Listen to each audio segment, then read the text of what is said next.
Hello everyone and welcome to my channel. Today I am going to start a second unit of your class 12th that is called electric current.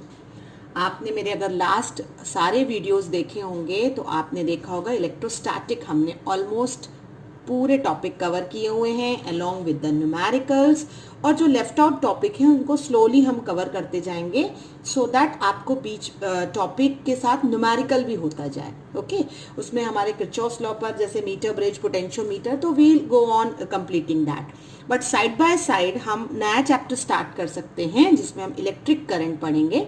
और आज के हमारे इस video में we are going to see कि what do you mean by electric current, then what is the flow of charge, very important drift velocity जो आपको concept देगा कि करंट फ्लो कैसे होता है. ठीक है, और एक रिलेशनशिप करेंगे हम आई यानी करंट और वीडी यानी ड्रिफ्ट वेलोसिटी के बीच में. ये बहुत इंपॉर्टेंट रिलेशनशिप है, इसको आप पूरे चैप्टर में हर जगह इसको यूज करते हैं, है ना. तो इस सब के बारे में आज हमारा ये वीडियो, इतना टॉपिक आपका, ये बहुत ही छोटा यूनिट है, बहुत इंटरेस्टिंग यूनिट है. बट इसमें जो ज़्यादातर क्या वी नो दैट है या रिलेशनशिप है ना, इसलिए पॉसिबिलिटी इसमें कंसेप्शनल और न्यूमेरिकल की बहुत हो जाती है. तो आप लोगों को ये ध्यान रखना है कि जितना चैप्टर इजी और छोटा होता है 12th में, उतना ज़्यादा वो कंसेप्शनल और न्यूमेरिकल फॉर्म बनाता है. तो आपको कंसेप्ट बहुत क्लियर करना है. Okay, so let us start with what is electric current. This is not a new term to you ना. इलेक्ट्रिक करंट आपने 10th में भी पढ़ा है, जिसका आप बहुत कॉमन सा डेफिनेशन जानते हैं कि current is nothing but flow of charge, isn't it, with respect to time. यानी किसी भी क्रॉस सेक्शन के वायर से जितने चार्जेस फ्लो करते हैं एक पर्टिकुलर टाइम पे, उसे आप करंट कहते हैं. यानी Q बाय T को आप करंट कहते हैं. अगर मैं यही चीज कहूं कि मेरे dq चार्जेस फ्लो हो रहे हैं in time dt over the small time interval dt, बहुत छोटे टाइम इंटरवल dt पर dq चार्जेस फ्लो हो रहे हैं, तो यही फॉर्मूला हमारा बन जाना है dq बाय dt. करेक्ट. अब आपका मूविंग चार्ज यहाँ E है किसी भी cross section of area of the conductor में, और अगर आपने कहा कि क्वांटाइजेशन ऑफ चार्ज हमें कहता है कि अगर n कैरियर्स ऑफ इलेक्ट्रिसिटी हैं, यानी नंबर ऑफ फ्लो ऑफ जो चार्जेस हैं वो कितने हैं, n हैं. तो अगर n जो है वो आपके चार्ज कैरियर है, नंबर ऑफ चार्ज कैरियर हैं, और इलेक्ट्रॉनिक वैल्यू E है, तो क्वांटाइजेशन क्या कहता है, charge is equal two plus और माइनस NE. ये इलेक्ट्रोस्टैटिक की प्रॉपर्टी ऑफ चार्ज में हम जानते हैं. ठीक है, तो I का आपको एक नया फॉर्मूला मिल गया NE बाय T. तो इन शॉर्ट आप इलेक्ट्रिक करंट किसको कहते हैं, it is nothing but the flow of charge through any section of wire. अगर स्मॉल चार्ज है मतलब हम इसे इस फॉर्म को क्या कहते हैं, हम rate of change of charge with respect to time. और क्वांटाइजेशन से हम फिर कह सकते हैं I is nothing but NE by T. This is called what, this is called the current. अब जो डायरेक्शन ऑफ करंट होता है, इस डायरेक्शन में आपको थोड़ा सा याद रखना है कि हमने हमेशा से पढ़ा है कि direction of current is opposite to that of conventional current. ये एक वर्ड आया ना, कन्वेक्शनल. ये जो वर्ड है कन्वेक्शनल करंट, ये क्या है, इस कन्वेक्शनल करंट को हम कहते हैं कि direction in which positive charge will flow gives the direction of conventional current. इसको याद रखना है आपको. कन्वेक्शनल करंट एक्चुअली हम कहते हैं जिस डायरेक्शन में पॉजिटिव चार्ज जा रहा है, बट हमारा करंट का डायरेक्शन जो होता है अपोजिट टू कन्वेक्शनल करंट होता है. यानी अगर पॉजिटिव चार्ज हमारा लेफ्ट टू राइट जा रहा है तो करंट हमारा राइट टू लेफ्ट जाएगा. तो कन्वेक्शनल करंट कहते हैं in which the positive charge will flow और direction of current is opposite to that of conventional current. ठीक है, दिस इज वेरी इंपॉर्टेंट. अब जो हमारा करंट I है, this is our scalar quantity. ये बड़ा इंपॉर्टेंट है. अब जब इसका करंट का डायरेक्शन है तो फिर स्केलर कैसे हुआ, क्योंकि जिनका डायरेक्शन होता है वो तो वेक्टर होते हैं. बट इसका रीजन ये है कि जो ऑर्डिनरी एल्जेब्रा है ना, उसे हम यूज करते हैं. I is equal to I1 plus I2. एक जब ऑर्डिनरी अलजेब्रा यूज कर रहे हैं हम, तो फिर हम इसे वेक्टर नहीं कह सकते, क्योंकि वेक्टर एडिशन अगर हम इसमें अप्लाई करते हैं तो दैट इज नॉट पॉसिबल. तो वेक्टर अलजेब्रा नहीं अप्लाई होता है इलेक्ट्रिक करंट्स के एडिशन में, इसीलिए हम कहते हैं कि current is a scalar quantity. अब अगर हम इसके यूनिट पे बात करें तो I is Q by T ना, तो Q होता है कूलम, T होता है सेकेंड, तो coulomb per second is 1 ampere, is 1 coulomb per second. तो अगर अब यहाँ से आपका डेफिनेशन बनता है कि व्हाट इज अ 1 एम्पियर, तो current through a wire is called 1 ampere if 1 coulomb of charge flow, है ना, through the wire in 1 second. अगर 1 कूलम चार्ज फ्लो करता है वायर से 1 सेकेंड के लिए, तो उस समय हम करंट को कहेंगे क्या, it is the current of 1 ampere. Conductors are already known to you because these are what? They are the materials which develop the current in them. Means the charges can flow in them. Only when the field is applied. जब आप field लगाते हैं conductors में, तो जो ये आपके free electrons होते हैं, इलेक्ट्रॉन जो है वो चारों ओर घूमता है न्यूक्लियस के, पॉजिटिवली चार्ज न्यूक्लियस है जिसके चारों ओर इलेक्ट्रॉन घूम रहा है। तो अब आपका जो ये फ्री इलेक्ट्रॉन है यही कंडक्शन इलेक्ट्रॉन कहलाने लगता है, क्योंकि it is able to move when you will apply the field. तो जब फ्री इलेक्ट्रॉन जो होते हैं कंडक्टर्स में बहुत ज्यादा होते हैं, तो due to their random motion this electron keep on suffering the collision, and due to this collision what happened, the net flow of electron in one particular direction will be zero, क्योंकि वो randomly यहाँ वहाँ घूम रहे हैं और thermal energy के कारण। मतलब मैं कुछ इस तरीके से आपको बता रही हूँ कि जैसे एक ये कंडक्टर है, this is the conductor and you are having large number of free electrons in this, correct. तो ये जो large number of free electrons है वो रैंडमली किसी भी डायरेक्शन में मूव कर रहा है, क्योंकि जब आपके पास एक फ्री इलेक्ट्रॉन होता है तब एक पॉजिटिवली चार्ज आयन भी होता है, करेक्ट।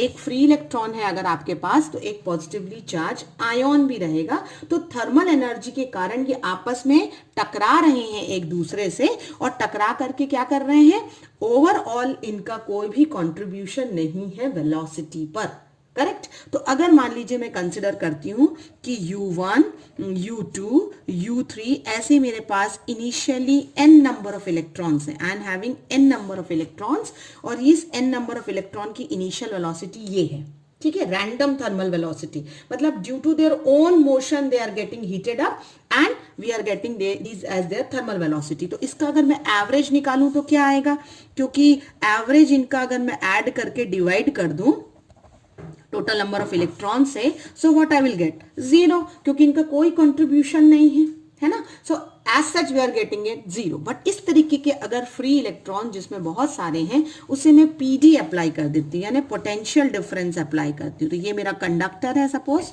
कंडक्टर की लेंथ मैंने कितनी ले रखी है, L will be the length of conductor, and इसमें जो बहुत सारे फ्री इलेक्ट्रॉन्स हैं जो रैंडमली मूव कर रहे थे, अब वो कैसे मूव करेंगे, अब मैंने उनको क्योंकि प्रॉपर एक डायरेक्शन प्रोवाइड कर दिया है बाय अप्लाइंग अ PD, तो इलेक्ट्रॉन क्या करेंगे, electron will move towards the positive end of the battery, correct. तो PD V है, कंडक्टर की लेंथ L है जिसमें, तो अब ये क्या हुआ, they are getting one particular direction, वो सब पॉजिटिव एंड की तरफ जो है वो मूव कर रहे हैं ओवर द लेंथ L। तो जो इलेक्ट्रिक फील्ड डेवलप होती है, again I will use the concept the potential gradient, याद है वो, तो ये हो जाएगा यहाँ V by L, this much PD आप अप्लाई कर रहे हैं। तो डायरेक्शन ऑफ इलेक्ट्रिक फील्ड जो हमारी सेटअप हुई है वो कैसे होगी, it will be from positive end to negative end, लेकिन इलेक्ट्रॉन जो है वो किस तरफ आ रहे हैं, पॉजिटिव एंड की तरफ आ रहे हैं। यानी जो हमारी फोर्स फील करेंगे वो कैसी फील करेंगे, opposite to the applied field force feel करेंगे, इलेक्ट्रॉन विल एक्सपीरियंस, ठीक है। तो F कितना हुआ, -EE। अब हमने कहा है कि कंडक्टर में इलेक्ट्रॉन मूव कर रहे हैं, कोलिजन कर रहे हैं, तो अगर वो टकराएंगे पॉजिटिव मेटल आयन से बार बार और एक ही डायरेक्शन में सबको पॉजिटिव एंड की तरफ जाना है, तो during this collision there velocity will change and they will gate accelerated, isn't it? तो एक्सेलरेट अगर आपके इलेक्ट्रॉन्स हो गए हैं, तो अब आपके पास क्या हुआ, -EE is equal to MA, है ना। तो यहां से अगर मैं एक्सेलरेशन निकालना चाहूं तो वो होगा -EE बाय M। तो इलेक्ट्रॉन्स जो है वो हमारे एक्सेलरेट हो रहे हैं and that acceleration I can find. अब one important term will come कि जब कोलिजन सफर करेंगे, है ना, ये एक इलेक्ट्रॉन जो है वो मेटल आयन के साथ कोलिजन सफर करके एक प्रॉपर डायरेक्शन में आप पॉजिटिव एंड की तरफ आ रहे हैं, in that time definitely they will get some time to move free, isn't it? जब गेन होगी वेलोसिटी में due to the applied field for very short interval of time they will just go without any random or without any this collision. So there is some time where they are relaxed, isn't it? So this is called relaxation time. तो एक छोटा सा जो short time interval है between two collision, या आप कह सकते हैं free electron accelerate before it undergo A collision with the positive ion, एक कोलिजन से दूसरे कोलिजन के बीच का जो उनका टाइम गैप है वो कहलाएगा रिलैक्सेशन टाइम, जिसे हम टाउ से डिनोट करेंगे. करेक्ट. तो short interval in which the electrons are not suffering collision, या एक छोटा सा गैप जो होगा वो कहलाता है टाउ. तो आपकी न्यूटन की इक्वेशन ऑफ मोशन क्या कहती है कि अगर आप एक्सेलरेट हुए हैं तो आपकी वेलोसिटी बदली है. तो अगर मैं कहती हूं कि कोलिजन के बाद v1 इज अ वेलोसिटी, तो v1 क्या होगा, u1 plus a tau 1, v2 क्या होगा, u2 प्लस a टाउ 2. ऐसी आपकी वेलोसिटी चेंज हो जाएगी. तो फाइनली vn क्या होगा, un प्लस a टाउ 1, जहां ये टाउ 1, टाउ 2, टाउ n आपके रिलैक्सेशन टाइम है. u1, u2, un आपकी इनिशियल थर्मल वेलोसिटी थी इलेक्ट्रॉन की, और v1, v2, vn आपकी फाइनल वेलोसिटी है जब इलेक्ट्रॉन एक्सेलरेट हो जाते हैं. तो अब हमें यहाँ एक नया टर्म मिल रहा है, ड्रिफ्ट वेलोसिटी. ठीक है, तो ये ड्रिफ्ट वेलोसिटी एक्चुअली क्या होती है, this is the average velocity with which free electron in a conductor drifted under the influence of external electric field which is applied across the conductor. तो drift velocity average velocity होती है जिसके साथ free electron कहाँ जाते हैं, they are drifting towards the positive terminal of the battery when you will apply the field. तो अगर ये average है तो किसका average है, V1 plus V2 dash dash dash Vn by n, isn't it? इसी का एवरेज निकालना है ना. अब हमारे पास वैल्यू है तो हम इसे पुट अप कर सकते हैं. So what I got, drift velocity Vd is this u1 plus a tau 1, value put up करूंगी मैं, plus u2 plus a tau 2 dash dash dash dash un plus a tau n, isn't it? And whole divided by n. तो Vd आपका क्या हुआ, u1 plus u2 plus dash dash dash un by n हुआ, plus a आप बाहर ले लीजिए, tau 1 plus tau 2 dash dash dash tau n by n हुआ. करेक्ट. ये आपकी एवरेज वेलोसिटी है इनिशियली, और ये आपका एवरेज रिलैक्सेशन टाइम है. तो ये टर्म आपको याद होगा, हम ऑलरेडी बता चुके हैं कि ये जीरो है, बिकॉज इनिशियली जब फ्री इलेक्ट्रॉन्स होते हैं तो वो रैंडमली मूव करते हैं. तो ये पार्ट उनका कोई भी करंट के लिए रिस्पॉन्सिबल नहीं है, बिकॉज वो ऑल पॉसिबल डायरेक्शन में मूव करते हैं. तो हमारा Vd आ गया a, और ये हम इसे टाउ कह सकते हैं क्योंकि मैंने इसे क्या अज्यूम कर लिया, it is an average time interval. Correct. तो अब आपको a की वैल्यू हम ऑलरेडी निकाल चुके हैं ना, क्या थी हमारी a की value, minus e by m और tau. This is very important formula which you have obtained for the drift velocity of free electron in a conductor. e electronic charge है आपका, कैपिटल E फील्ड है, m is the mass of the electron and tau is the relaxation time. I am again saying don't confuse it with the torque. ये torque नहीं है, ये short time interval है जिसमें free electron accelerate होते हैं before it undergo any further collision. ठीक है. अब मैंने आपसे इनिशियली कहा था कि मैं इसमें आपको एक रिलेशनशिप बताऊंगी जो आप हमेशा यूज करेंगे. तो वो रिलेशनशिप बड़ा छोटा सा है. आपने देखिए अजम्पशन में क्या किया था, एक कंडक्टर है जिसमें बहुत सारे फ्री इलेक्ट्रॉन्स हैं, इनके पास ड्रिफ्ट वेलोसिटी है Vd, क्योंकि मैंने इसे पॉजिटिव और नेगेटिव से अटैच किया है, मतलब इलेक्ट्रिक फील्ड अप्लाई है। इनका एरिया कितना है, ए लिया है मैंने, और लेंथ जो है कंडक्टर की वो मेरी कितनी है, एल है। अप्लाइड फील्ड का डायरेक्शन जो होता है वो पॉजिटिव से नेगेटिव होता है, तभी ड्रिफ्ट वेलोसिटी जो होती है वो अपोजिट होती है, यानी इस तरीके से। तो करंट का डायरेक्शन हमेशा कैसे होगा, from the positive end to negative end, correct. तो अब मैं कहूं कि there is a n number of electron which we are taking small n is a number of electron per unit volume। ये आपको ध्यान देना है, पर यूनिट वॉल्यूम मैंने नंबर ऑफ इलेक्ट्रॉन कंसिडर किया है। वॉल्यूम का फॉर्मूला क्या होता है, एल बी टू एच होता है। एल बी को मैं एरिया बोलूंगी और एच की जगह हो जाएगा length of a conductor. So total number of electrons conductor में कितने होते हैं, NaL। इस बात का आपको हमेशा याद रखना है, ध्यान देना है ना। हमें निकालना है रिलेशनशिप किस किस के बीच में, करंट एंड VD के बीच में, करंट एंड ड्रिफ्ट वेलोसिटी का बीच का हमें रिलेशन चाहिए है, हाउ दे आर रिलेटेड।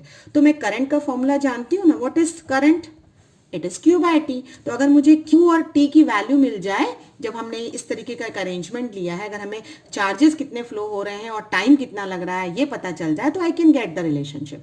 तो चार्ज तो हम क्वांटाइजेशन से जानते हैं ना, what is Q equal to NE, लेकिन यहाँ पे n नंबर ऑफ इलेक्ट्रॉन्स नहीं है, n number of electrons per unit volume है, तो टोटल नंबर हो जाएगा NaLe, करेक्ट। तो ये आपको चार्ज की वैल्यू मिल गई। अब मैं अगर टाइम की बात करूं तो टाइम क्या है, इलेक्ट्रॉन कहां से कहां मूव कर रहा है, एक एंड से दूसरे एंड तक मूव कर रहा है। कितनी लेंथ है कंडक्टर की, L लेंथ है, और टाइम कितना है, T है ना। तो टाइम अगर T है, लेंथ L है, मतलब L हमारा डिस्टेंस है, और इलेक्ट्रॉन की वेलोसिटी कितनी है, VD है। तो टाइम क्या होगा, L बाय VD, यानी distance upon velocity, very simple. तो क्वांटाइजेशन से चार्ज पता चल गया और टाइम पता चल गया, हम यहाँ पुट अप कर सकते हैं। तो I क्या मिलेगा, NaLe बाय L, ऊपर VD चला जाएगा, L कैंसल हो जाएगा, I is equal to NeaVD। This is very very important formula for the current in terms of drift velocity, or you can say this is a relationship between I and VD। I hope student यहाँ तक आपको clear हुआ होगा। हम आगे continue करेंगे, please go through the video and make a proper notes. Thank you.